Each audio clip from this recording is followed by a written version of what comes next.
Hello and welcome to today's show. Today we'll be talking about if stress is what contributes to depression. Coming up on today's show, I'll be asking Meg and Hannah on their opinions on depression.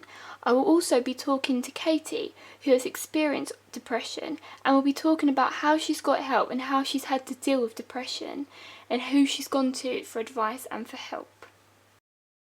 Megan and Hannah, who I interviewed, and they're going to be talking about what their opinions are to do with stress and if they think stress is what causes depression and if they know what the symptoms are. Overworking. Yeah.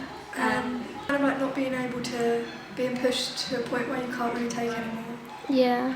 And I think like symptoms would be like not sleeping properly, not being able to eat properly. Yeah. Yeah, sweating a lot. Yeah. Have you guys ever been stressed? Yeah, exam stress. Yeah.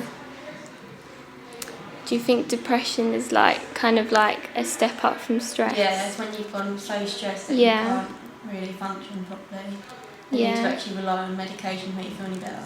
Yeah, do you think medication is a good kind of alternative? Not really, because it just leads on to other things. Yeah. I think people can become too dependent on medication. Yeah, so would you say therapy is kind of the best option? Talking therapy, yeah. like fraud stuff, that sort of thing. Okay, well, you can see I've just interviewed Megan and Hannah, and their overall response was that they don't feel that stress can contribute to depression because they have also felt stressed through homework, through assignments that they've had to do through college, and also they don't feel that that's led them to make that massive decision of going through depression and taking up their own lives. They feel that people that do have depression, they feel that medication's not a good alternative. For example, Hannah stated that she felt that people become addicted to it. So that was also the negatives to why they felt that medication wasn't the best alternative. Megan said a suggestion, she said that maybe therapy would be the best option because it would help people and it would help the person or the individual to actually explore themselves and actually suggest ways of them to help them instead of actually taking medication, which they don't know if that's actually going to work for them. Thought that therapy was the best alternative instead of medication. Here I have a video that's going to be talking about depression and what the actual symptoms are and what can actually happen to a certain individual if they do have depression. My whole life, but I noticed it when I was in middle school after being made fun of like day in and day out. And then the suicidal thoughts all started 10th grade, 9th grade, high school. But you have a happy family and 5 sisters. I do. My parents have been married for 25 years. I have 5 sisters. We're all biological. We go to church every Sunday. There's not any problems at all. It's just I feel like my depression is I don't have enough serotonin or something like that. I was born with it. How did you know that you were depressed? I wasn't smiling. I wasn't laughing. Everyone always asks why are you always so sad? Why aren't you happy? And I figured I didn't really know about it until my mom was telling me that my family has history of it. So then we took me to a counselor and they said that I had depression. Tell me why you thought about taking your life. One day I just realized that I wasn't having fun. Life wasn't, everyone always said life is fun, they're out doing stuff. I rather had just been dead. Because my family's really religious and I'd rather be in heaven being happy than living here. I felt like this was hell itself already. So you formulated a plan to take your life. Tell me, what did you do?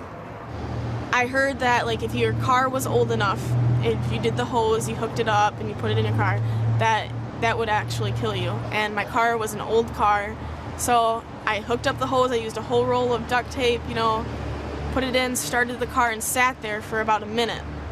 And I just started crying because, the question of will I go to heaven? Because, what if hell is even worse than what I am right now? I don't know how I would deal with that. You have to be strong enough to deal with it. You can talk to other people. And I realized that maybe it's okay that I'm not strong enough to be here and I don't want to, and it's okay to get help. If you were talking to a parent that had a son or daughter that was depressed, what would you say to them? They need to talk to the kid and let them know that it's okay that they're feeling this. You can't make them feel like it's not normal, because it is. Like, so many people have depression problems, and it's okay to talk about it, and the parents need to go do research on it themselves, because if they don't have an understanding of what the kid is feeling like, they're not going to be sympathetic. They're not going to try to understand what they feel like. Do you ever feel privileged that you were not a suicide statistic? I feel like everything happens for a reason, and that I can share this so that other people, like if a parent's sitting there thinking right now, thinking that maybe their kid is suicidal, that right now they will go and talk to them so that maybe my pain can save someone else some pain too. As you can see from this video, depression is a very horrible illness to be suffering from, especially for teenagers who are at a vulnerable state of mind, who are very self-conscious about themselves with appearances, look-wise. Depression can really make a massive change for them, which may also consider them of taking their lives. But here I have Katie, who's experienced depression and is going to be talking about how it's made her feel. Hello Katie, thank you so much for coming to the show. So tell us a bit about your experience with depression. My experience with depression was hard and difficult, and I felt like useless and I couldn't really do anything, and I just didn't know how to deal with it. Yeah, do you feel that depression was a kind of like shadow that was covering you? You couldn't really escape from it? Yeah, my depression was mild, but I still felt like I had like a huge grey cloud hanging over me, and I didn't know what to do, and it was just really hard point in my life. Yeah, do you feel that when you kind of went for help, do you feel there was many kind of ways to get help? Do you feel like you could go and easily talk to somebody? Yeah, I mean, I knew I could speak to my doctor, and then he'd refer me to a therapist and hopefully give me medication so I'd be able to get on with my life and get over there. Did you go to any therapists to help you? Yeah, I went to my local therapist who I got referred to, and he was very good and he helped me, and without him I don't think I'd have got through it. Yeah, do you feel like other people usually I've heard that try kind of medication and stuff, do you feel that you didn't really want to try medication, you felt maybe therapy was a better option? I wanted to try therapy first because I didn't want to take medication if I didn't need to, but I felt that I needed it to help me because it it was my hormones was the problem as well. Yeah. And I needed something to pick my hormones. Yeah. Yeah. But like, people say now in the public, it's not really like, it's kind of like a taboo subject. Do you feel like that should be right, that people should kind of like not speak about it? No, I think that's the problem with all mental illnesses. It's so taboo and no one really talks about it, and I think it's just as bad as any other illness, for example, like cancer. Exactly. And I feel that a lot of mental illnesses would not be so bad if they were talked about. So if OCD was more talked about and accepted, people would be more willing to admit it and everything. Yeah. Well, do you have any kind of like words of advice to anybody out there that might be dealing with depression? Of like, get help and like keep strong and just just go and see a doctor and they'll refer you to someone. Okay, well thank you ever so much, Katie, for coming to the show. I know it's a hard topic to talk about. Yeah. And this is a life experience from Katie, and hopefully it's made people change their minds on how they feel about depression.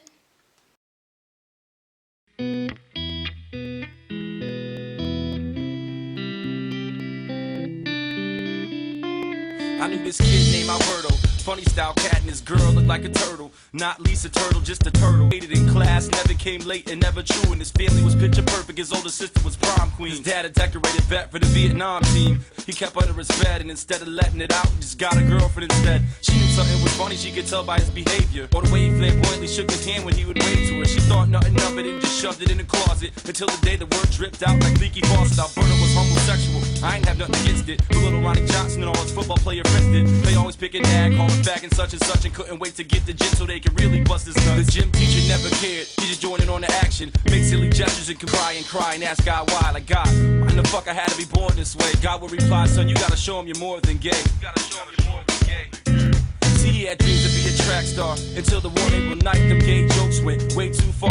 Ronnie begged for his forgiveness and invited him to a party, cause his parents went away and left him plenty of Bacardi. Alberto kindly accepted, he was finally accepted, except it was all deception and left him all unprotected. It was a plan, Ronnie had scammed to get him in the right place, verbally degrade him and rearrange his pretty face. The plan would go swiftly, they started calling him sissy. One punch turned into 50, they beat him till he was dizzy. Now Alberto lying the record she found, and she would stay up late at night reciting songs to herself under pale moonlight, righting wrongs that her pops made. Promised her mom she would never go the same route. Turns out Carrie Ann had other plans. Her and her man Roddy, most popular, second best to nobody. Homecoming queen versus ugly duckling, and the story ends the same way.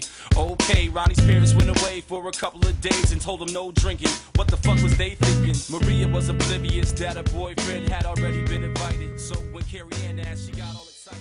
This has made people change their minds on the topic of depression, and hopefully this has made people think that it's better late than sorry to get sorted about depression. Depression is something that people shouldn't be able to deal with, and they should be able to deal with it with the professional help that's out there. Thank you and good night.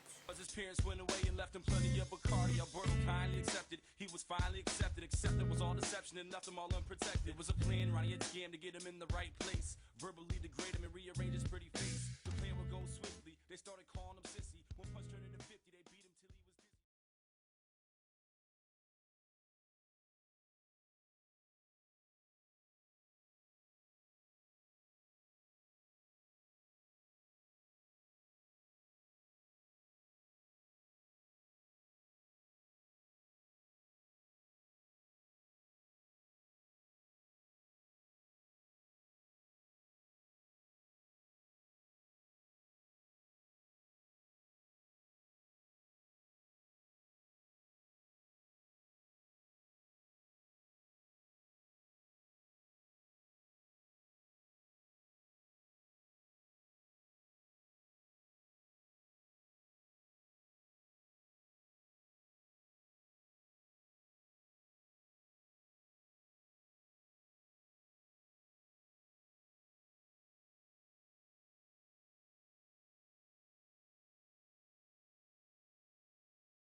First, I'm joined from Glasgow by the leader of the SNP, Alex Salmond. Alex Salmond, you said you were hoping for a referendum. Good evening, Jeremy.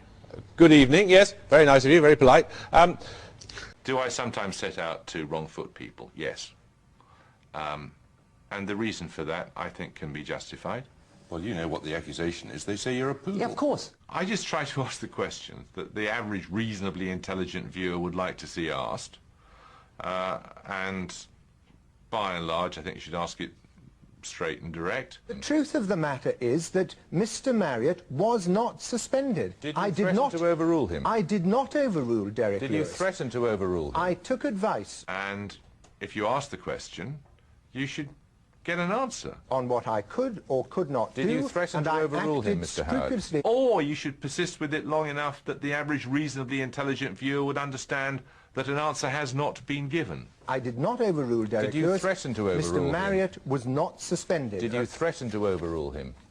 There is nothing more maddening, and I think it's for not just for me as an interviewer, but for the viewer, than to have someone not answering a question. Did you threaten to overrule him? £25 million for a fleet of how many buses? No, for the buses, that's a different matter, and that's a different funding proposition. How many? Let me invite you to. Let me invite you to speculate how much. No. I invite you to speculate. In fact, more than speculate, tell us how much it would cost. Let me tell you this: they would cost no more and no less than the mayor's own manifesto commitment to produce another 500 hybrid buses, which are going to ply the streets of London, which is what, and which will be bought, of course, as the mayor knows full well, not by Transport London. They will be bought Give us a figure. By the bus. Give us a figure. And I think when you look at the prospect that this offers, what London, is the figure? Well, the average cost of a bendy bus is about £200,000. I envisage it being the cost over time being substantially amortised to be easily bearable under the Transport Budget Fund. Sorry, am I not making myself clear? What we want to know is how much you propose to spend on this new fleet of Routemaster buses. No more, a figure, no less. A figure. The cost of the mayor. I despair. 500. The same grave. OK, well, I'm terribly sorry to both of you. Great apologies. It really is a complete shambles, this place tonight. I really profoundly believe that the healthy democracy is the well-informed democracy. And that's how I justify what we do. Does the fact that George Bush and you are both Christians make it easier for you to view these conflicts in terms of good and evil? I don't think so, no. I think that whether you're a Christian or not a Christian, you can try and perceive what is good and what is evil. You don't pray together, for example? No, we don't pray together, Jeremy, no.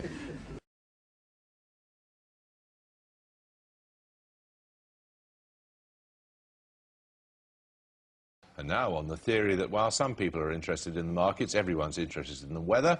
Here it is, shorn of the usual folksy nonsense about clouds bubbling up and advice about wearing woolly socks. Eastern parts will mainly avoid the rain, except for those that don't. Western areas will be cloudy with rain, except in those places that don't have rain.